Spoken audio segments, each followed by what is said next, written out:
Hello students, this is 7th lecture on topic structure of atoms and nuclear. Last lecture में हम लोगों ने regarding the mass of electron, proton, neutron, energy associated with them ये सब part discuss किया था, वही continue कर रहे हैं. अगला टॉपिक है मास डिफेक्ट. मास डिफेक्ट का मतलब क्या होता है? Difference in mass of nucleus as a whole and total mass of nucleus. Experimental observation ये है कि अगर किसी एटम का मतलब किसी एटम के न्यूक्लियस का मास मेजर किया वो मास और उस न्यूक्लियस में जो न्यूक्लियॉन्स प्रेजेंट है उनका मास इंडिविजुअल लेवल पे मेजर किया तो it is observe that both the mass are what different. The total mass of nucleons is always greater than the mass of nucleus formed by their combination. That difference is called as mass defect. See, the difference between sum of masses of nucleons, that is proton and neutrons, in the nucleus and the actual mass of nucleus is called as what? Mass defect. Let mass defect is denoted by the letter delta m. तो ये रहेगा mass of proton. Let number of protons are Z, जिसको हम लोग atomic number बोलते हैं.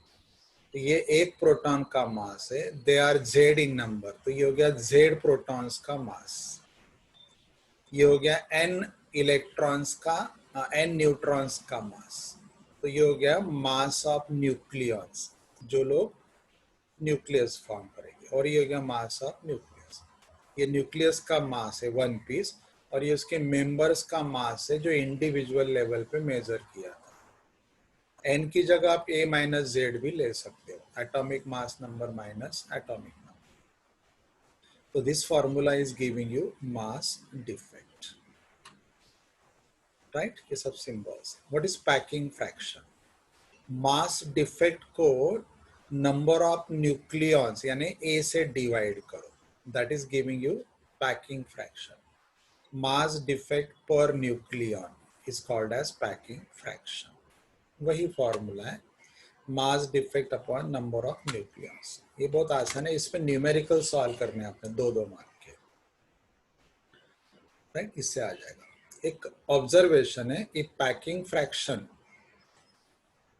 Fraction जो रहेगा ये पॉजिटिव रहेगा किसके लिए? जिनका एटॉमिक मास नंबर 20 से कम है और 200 से ज्यादा है. पैकिंग फ्रैक्शन इज पॉजिटिव, मतलब ये जो रेशो है ये पॉजिटिव रहेगा कब?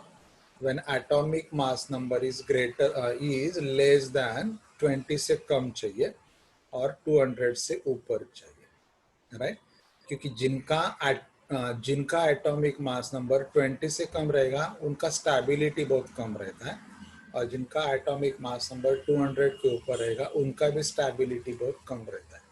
तो जिनका स्टेबिलिटी कम रहता है उनके लिए पैकिंग फ्रैक्शन पॉजिटिव रहता है. Otherwise packing fraction between 200 and 20 के बीच में नेगेटिव रहता है. तो एक इंफॉर्मेशन है, ये सब ऑब्जर्वेशन है, तो हम लोग इसको डिस्कस नहीं कर सकते. अगला, meaning of binding energy. Simple है. तो ये जो मास डिफेक्ट आया था ना, मास डिफेक्ट को आप सी स्क्वायर से मल्टीप्लाई करो.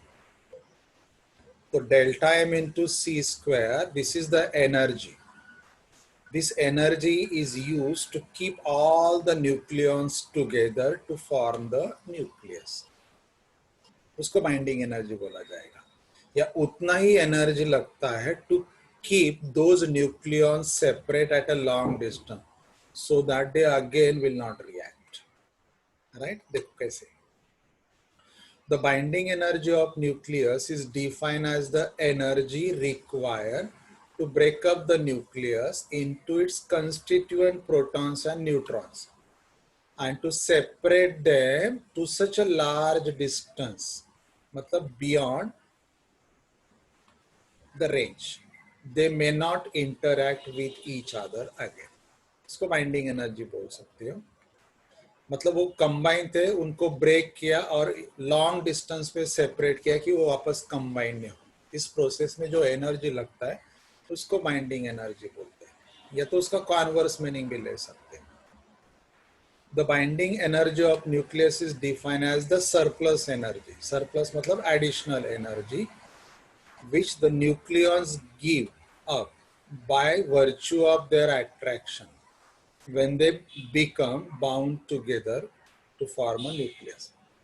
मतलब वो लॉन्ग डिस्टेंस पे प्रेजेंट थे, उनको कंबाइन किया गया, तो कॉम्बिनेशन में क्या करते हैं, वो अपना एनर्जी यूज करते हैं कंबाइन रहने के लिए, और जो एनर्जी बचता है that energy is given out as a binding energy. तो मैंने आपको ऑलरेडी फॉर्मूला बोला, ये फॉर्मूला आपको प्रिपेयर करना है। दो टाइप के फॉर्मूले हैं, पहला इन terms of mass of nucleus और बाद में इन terms of mass of atom. In terms of mass of nucleus मतलब यहाँ इलेक्ट्रॉन का मास नहीं लिया है। अगर आप इलेक्ट्रॉन का मास भी लेते हैं तो फिर in terms of mass of atom आ जाएगा। ऐसे दो फॉर्मूले। ये देखो, बाइंडिंग एनर्जी जो मैंने बोला, mass defect into C square. Mass defect क्या रहेगा, मास ऑफ प्रोटॉन, ये मास ऑफ प्रोटॉन्स, क्योंकि जेड इन नंबर होते हैं और ये प्रोटॉन का मास, प्लस ये mass of neutron into number of neutrons. तो ये जो स्क्वायर ब्रैकेट है ये हो गया total mass of nucleons minus mass of nucleus one piece, ये हो गया mass defect into C square, right. Okay, it is denoted by delta E B, मैंने एन दिया है, ये न्यूक्लियस के लिए है। ये आ गया वापस, वैसे लिखा, वही स्टेप है, खाली मैंने लेफ्ट हैंड साइड को प्रिसाइज किया लिखते समय। फिर मैंने ये सी स्क्वायर अलग अलग जगह दे दिया। देखो, एक टर्म है, दो टर्म है, तीन टर्म है, तीनों को सी स्क्वायर दिया, या तो इस ब्रैकेट को सी स्क्वायर दिया और इस ब्रैकेट को सी स्क्वायर दिया। ये हो गया binding energy in terms of mass of nucleus. हम लोग क्या करेंगे अभी, इस मास ऑफ न्यूक्लियस को यहां से हटाएंगे और यहाँ पे मास ऑफ एटम लेके आएंगे, तो और एक फॉर्मूला मिलेगा। तो let us see how mass of nucleus in equation 2 is replace by mass of atom. तो हमें उसके लिए मास ऑफ इलेक्ट्रॉन्स भी ऐड करना पड़ेगा। तो ये अगला फॉर्मूला। तो ये इक्वेशन 1 एंड इक्वेशन 2 आपको न्यूमेरिकल्स के लिए आता है। इस पे कोई थ्योरी क्वेश्चन नहीं आएगा, at the most binding energy का डेफिनेशन आ सकता है, but formula is important to solve the numericals 2 to 3 marks के लिए। अभी in terms of mass of nucleus ने यहाँ पे एटम होना चाहिए, ये पार्ट में चेंज करता हूँ।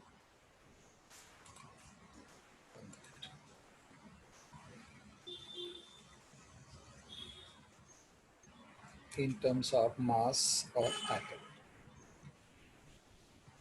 Right. In terms of, in an atom electrons are also bound to revolve around the nucleus, और जितने प्रोटॉन अंदर होते हैं उतनी एनर्जी इलेक्ट्रॉन के मालिक, so binding energy electron, mass of nucleus plus mass of electrons, ये मास ऑफ न्यूक्लियस हो गया one piece. Z electrons are revolving around the nucleus, और ये एक इलेक्ट्रॉन का मास। तो जो स्क्वायर ब्रैकेट में लिखा है ये हो गया मास of atom, mass of atom. ये मास ऑफ एटम मैंने कैसे लिखा, इंडिविजुअल सब एटॉमिक पार्टिकल्स लिया, न्यूक्लियस का मास लिया plus total mass of electrons add किया, तो ये मेंबर वाइज हो गया। अभी आप एटम का मास वन पीस मेजर करो, कैसे मेजर करोगे, ये न्यूक्लियाइड है इंटू एम, एम इंटू ये हो गया मास ऑफ एटम, ये एक सब एटॉमिक पार्टिकल का mass into number of M into ये, राइट। ये हो गया मास डिफेक्ट जब आप एटम लोगे तो, और ये सी स्क्वायर, ये देखो ये हो गया atomic mass M into mass of, किसका मास, किसका मास, न्यूक्लियाइड, कितने न्यूक्लियाइड, ये उल्टा हो गया, ये जेड है वन, ये जेड है और ये ऊपर ए है,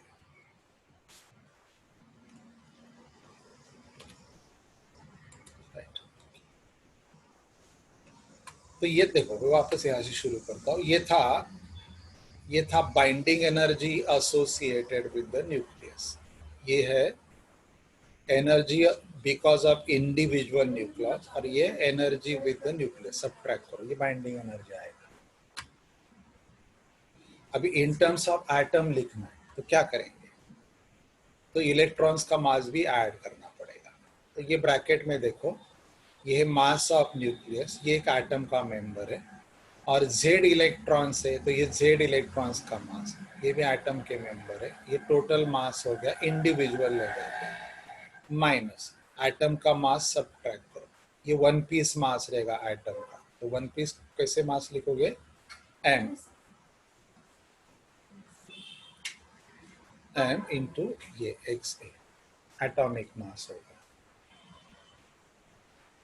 ठीक है, लेकिन binding energy associated with the electron is of the order electron volt, और न्यूक्लियस के साथ जो बाइंडिंग एनर्जी एसोसिएट रहता है वो मेगा इलेक्ट्रॉन वोल्ट में होता है। तो ये निग्लिजिबल है। तो मैंने ये लेफ्ट हैंड साइड जीरो कर लिया। अगर मैंने लेफ्ट हैंड साइड जीरो कर लिया तो zero is equal to right hand side ऐसे ही बचा यहाँ पे। ये पार्ट रिपीटेडली देखने का, तभी समझ में आएगा। ये सिंबल्स बहुत ज्यादा है। फिर मैंने यहाँ पे देखो, mass of nucleus into C square एक टर्म, फिर total mass of electrons into C square ये दूसरा टर्म, और ये तीसरा टर्म। तो लेफ्ट हैंड साइड जीरो, लेकिन राइट हैंड साइड में तीन टर्म्स, एक दो और तीन। हमें मास ऑफ न्यूक्लियस का सब रिप्लेसमेंट चाहिए। तो mass of nucleus into C square का वैल्यू ये आया, दिस माइनस दिस, ये आ गया।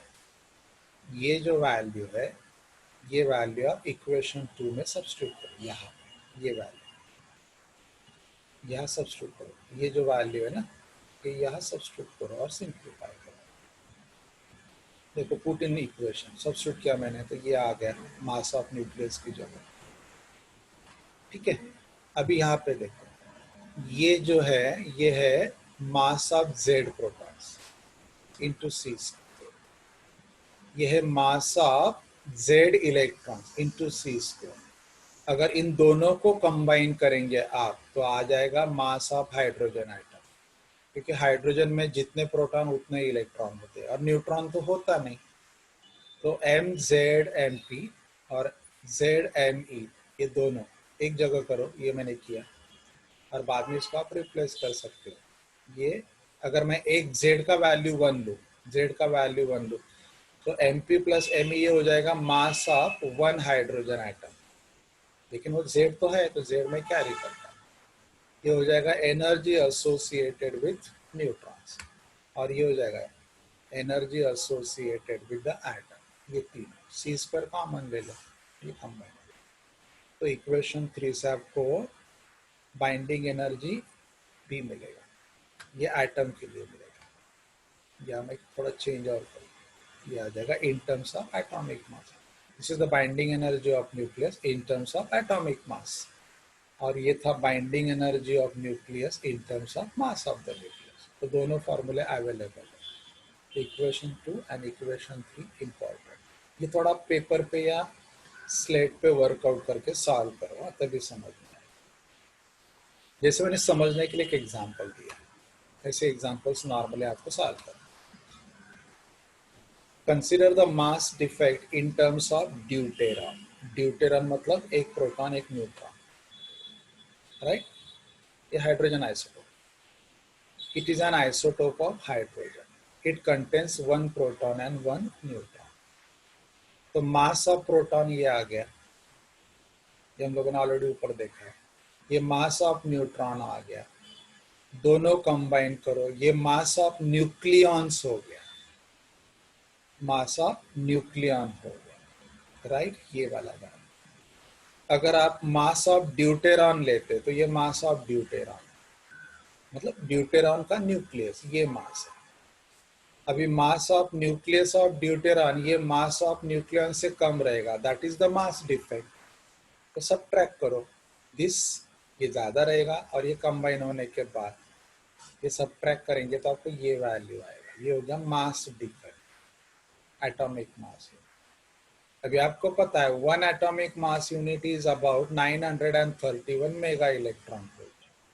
तो इस वैल्यू को 931 से मल्टीप्लाई करो, ये आ जाएगा 2.2 mega electron volt. This is the energy required to separate proton and neutron to a long distance so that they will not react again, और this is the energy required to bound them together, that is called as the binding energy. उसके बाद आपको binding energy पर nucleon का definition prepare करना है। Simple है, binding energy पर nucleon is called as binding energy पर न्यूक्लियन, वही उसका मीनिंग। अभी ये जो बाइंडिंग एनर्जी पर न्यूक्लियन है ना, this is very very important quantity या टर्म या concept in a nuclear physics या न्यूक्लियर केमिस्ट्री, जो हर एलिमेंट का स्टेबिलिटी डिसाइड करता है।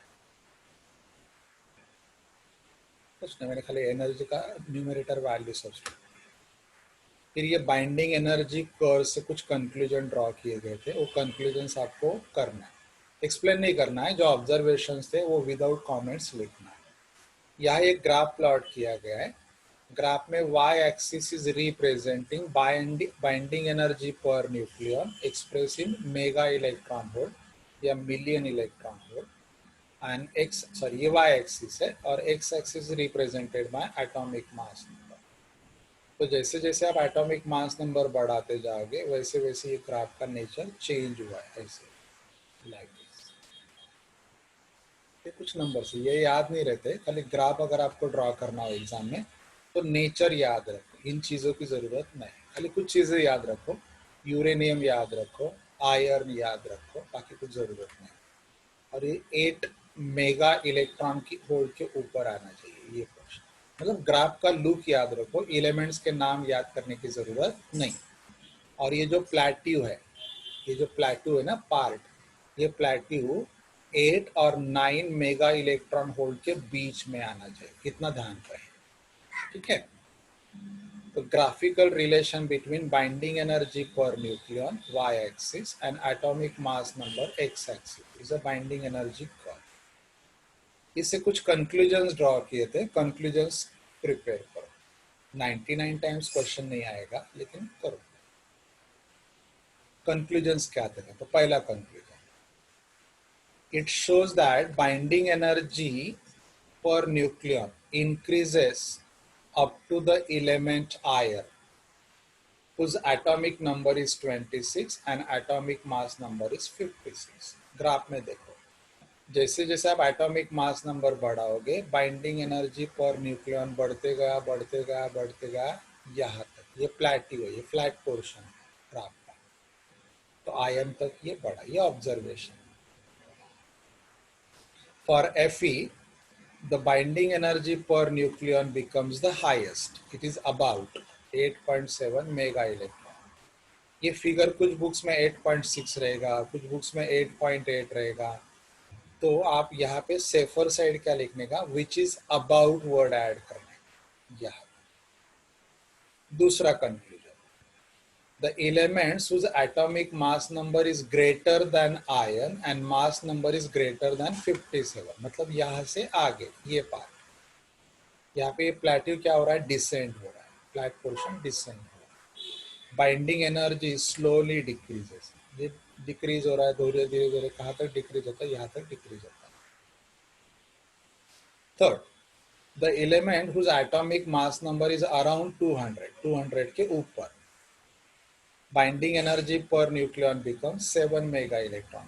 तो ये जो पॉइंट है ना ये वाला, यहाँ पे ये 7 के आसपास आ जाना चाहिए, तो 8.7 से 7 तक डाउन आना चाहिए ग्राफ। ओके, ये अगला पॉइंट। अगला point, the element whose mass number is about 200 के ऊपर, ये 200 है, इसके ऊपर, इसका आगे 200 के आगे, कुछ observation. The element whose mass number is above 200 shows radioactive behavior, मतलब जिनका एटॉमिक मास नंबर 200 से ऊपर है उनके जो न्यूक्लियस है they emit invisible and highly penetrating radiation spontaneously, that is called as radioactive disintegration, और उस फेनोमिनॉन को बोलते हैं radioactivity. It is so because these elements disintegrate spontaneously without any external agent. मतलब बिना temperature change, pressure change या बिना artificial efforts के बिना उनका न्यूक्लियस एक इमिट करता है अल्फा पार्टिकल, बीटा पार्टिकल या गामा रेडिएशन. इसका मतलब है those nuclei lose their stability. अगला part, the elements whose atomic mass number is up to 56. मतलब इसके पहले इस बेल्ट जो ये जो ब्लू बेल्ट है इसका लेफ्ट में तो ध्यान रहे 56 to 200 स्टेबिलिटी बहुत ज़्यादा रहता है. 200 के आगे स्टेबिलिटी कम हो जाता है क्योंकि उनका पैकिंग फ्रैक्शन जो है पॉजिटिव रहता है. इसके नीचे भी पैकिंग फ्रैक्शन पॉजिटिव रहता है और ये जो एलिमेंट्स है अंदर इनका पैकिंग फ्रैक्शन नेगेटिव रहता है. 56 से हम लोगों ने 20 से देखा था एक्चुअली याद है. तो ये जो ब्लू बेल्ट है यहाँ से 200 एटॉमिक मास नंबर तक स्टेबिलिटी ठीक रहता है क्योंकि उनका बाइंडिंग एनर्जी पर nucleon above 8 and above 7 and below 8.5 रहता है. 200 अबव स्टेबिलिटी चला जाता है, stability will disappear and their nuclei will emit spontaneously alpha particle, gamma radiation and beta particle. अभी हम लोग बात करेंगे below 56. The elements whose atomic mass number is up to 56.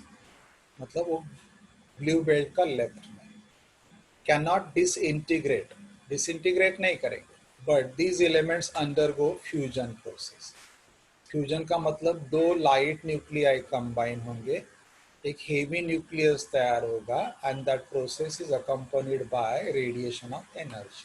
Fusion process जैसे सन का एटमॉस्फेयर में दो हाइड्रोजन कंबाइन होते हैं और एक हीलियम तैयार होता है.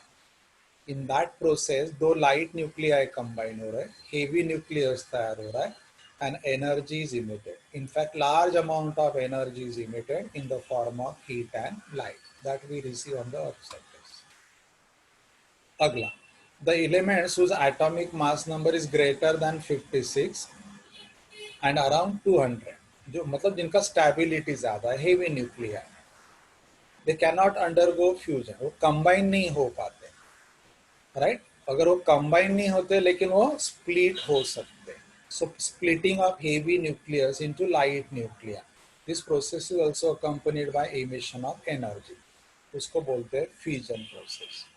तो हम लोग अगले लेक्चर में मतलब उसके बाद और एक दो लेक्चर के बाद फ्यूजन और फ्यूजन प्रोसेस थोड़ा डिटेल में डिस्कस करें. ठीक है. अभी इस बाइंडिंग एनर्जी कर्व जो हम लोगों ने देखा, आपको कर्व ड्रॉ करना है. ये features they will not ask to you right, लेकिन इंफॉर्मेटिव पार्ट सिग्निफिकेंस पूछ सकते हैं. तो बाइंडिंग एनर्जी कर्व का आपको हेल्प होता है फ्यूजन प्रोसेस डिस्कस करने के लिए, फ्यूजन प्रोसेस डिस्कस करने के लिए, रेडियो एक्टिविटी डिस्कस करने के लिए. About 200 radioactivity, 56 to 200 fusion के लिए, बिलो 56 फ्यूजन के लिए, वहाँ आपको बाइंडिंग एनर्जी कर्व का हेल्प होता है. एंड ये जो कर्व है ये आपको स्टेबिलिटी एक्सप्लेन करने के लिए भी यूज करते हैं. तो आप ये पढ़ लो. बाद में आपको न्यूक्लियर फोर्सेस के कैरेक्टरिस्टिक्स खाली स्टेट करने. मिनिमम 2 कैरेक्टरिस्टिक्स को आपको आने चाहिए. मैंने टोटल 8 कैरेक्टरिस्टिक्स दे के रखे. अभी तक न्यूक्लियर फोर्सेस पे ज़्यादा स्टडी नहीं हुआ, तो जितना स्टडी है उसके बारे में हम लोग सोचते. राइट, मैं खाली पढ़ता हूँ, कुछ explanation. The strong forces of attraction, the strong forces of attraction which firmly hold the nucleus in nucleus are known as nuclear forces. तो ये जो फोर्सेस है ये 2 प्रोटॉन को भी होल्ड करते हैं, 2 न्यूट्रॉन को भी होल्ड करते हैं, एक प्रोटॉन और एक न्यूट्रॉन को भी होल्ड करते हैं. तो क्लियर अंडरस्टैंडिंग है, वो चार्ज इंडिपेंडेंट रहे. मैं पढ़ता हूँ ये से, खाली इंफॉर्मेटिव पार्ट है. मिनिमम 2 तो आने चाहिए एक mark. The nuclear forces of attraction is the most effective. The nuclear forces of attraction is most effective between the nucleus at a distance about 1 Fermi. मतलब ये forces कब effective होंगे? When distance between the nucleons is about 10⁻⁻15 meter. Right. अगर आप distance बढ़ाओगे, ये जो force it rapidly decreases if the distance is brought below 2.5 fermitometer या distance 0.7 fermitometer के ऊपर लेके जाए, मतलब 2.5 टेंडर्स टू -15 मीटर के नीचे है तो भी ये फोर्सेस वीक हो जाएंगे, और 0.7 इंटू टेंडर्स टू -15 के ऊपर भी लेके जाएंगे तो भी ये फोर्सेस वीक हो जाएंगे, दे बिहेव रिपल्सिव फोर्सेस। और ये दो फिगर के बीच में जो डिस्टेंस है there they are most effective, ये रिगार्डिंग न्यूक्लियर फोर्सेस। तो ये ऐसे जो नंबर्स होते हैं ना, ये एमसीक्यूज में आपको काम है। उनका प्रॉपर्टीज क्या है, प्रॉपर्टीज या ऑब्जर्वेशन से थ्रू एक्सपेरिमेंट उन पे आर्ग्यूमेंट्स नहीं करना। Nuclear forces are attractive forces between proton and neutron, proton and neutron में रहेंगे, न्यूट्रॉन एंड न्यूट्रॉन में भी रहेंगे, या प्रोटॉन एंड प्रोटॉन में। ये पहला फीचर क्लियरली इंडिकेट करा है कि चार्ज इंडिपेंडेंट है। Nuclear forces are charge independent.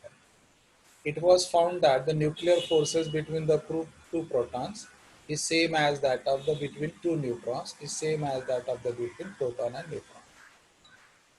These forces are the extremely strong forces. ऐसे बोला जाता है कि it is the strongest natural force. ये एक natural force है, जैसे gravitational force natural है, इलेक्ट्रोस्टैटिक फोर्स नेचुरल है, ये भी नेचुरल फोर्स है, बट द स्ट्रॉन्गेस्ट फोर्स है। It is a short range force. This force is effective over a distance Fermi. तो ये short range force है। Gravitational force या Coulomb's force ये long range forces होते हैं। They are effective over a long distance. ये नहीं। Nuclear forces are spin dependent. Spin dependent कैसे? Experimental observation ऐसे है कि दो न्यूक्लियन का स्पिन अगर पैरेलल रहेगा तो उन दोनों में जो फोर्स रहेगा वो स्ट्रांग होता है, और दो न्यूक्लियन में जो स्पिन है वो अगर एंटी पैरेलल रहेगा तो फोर्स वीक रहेगा। जैसे इलेक्ट्रॉन कॉन्फ़िगरेशन होता है ना ऑर्बिट वाइज, वैसे न्यूक्लियस में भी न्यूक्लियन का कॉन्फ़िगरेशन होता है orbit wise structure. Nuclear forces are non central force, मतलब this force does not act along the line joining their centres. जैसे ग्रेविटेशनल फोर्स सेंट्रल है, कूलम्स फोर्स सेंट्रल है, because those forces act along the line joining the center of charges, center of mass. वैसे ये नहीं है, non central force है। Nuclear forces are saturated forces. It means that nucleons attract only those nucleons which are in immediate neighbor. खाली उनका जो relation रहेगा वो नेबरिंग न्यूक्लिया से रहता है। लॉन्ग डिस्टेंस जो न्यूक्लिया प्रेजेंट है वो उनसे इंटरैक्ट नहीं करते, राइट।